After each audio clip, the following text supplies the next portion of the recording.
I've already showed you how I work the knit stitch using the Continental method. Now I'd like to show you how I do the purl stitch. By doing the purl stitch Continental, many people have problems with keeping the tension of their purl stitches the same as that of their knit stitches.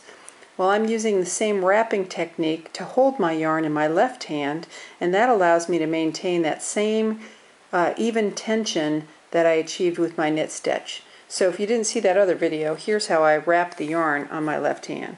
I grab it with my little finger and I wrap it around once, and then I weave it back and forth through my fingers so that it comes over the back of my left index finger.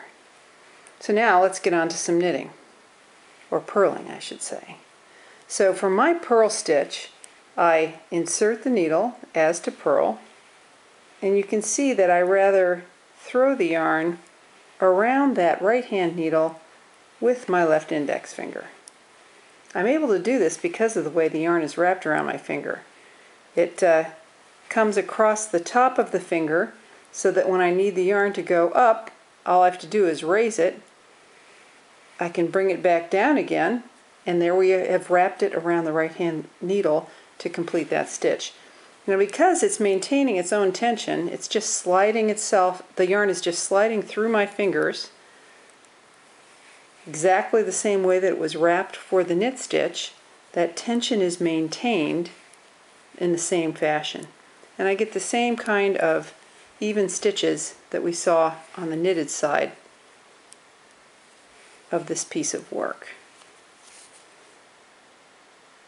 It's very helpful as well when I get to the point of wanting to do ribbing. Very easy for me to work a purl stitch, move it behind, do a knit stitch, move it forward, work the purl. Very, very helpful. I know a lot of Continental knitters will maintain that for them the purl stitch slows them down. By wrapping the yarn the way that I do, it actually speeds my purl stitches up, and it makes things like lots and lots of one by one ribbing very easy to accomplish.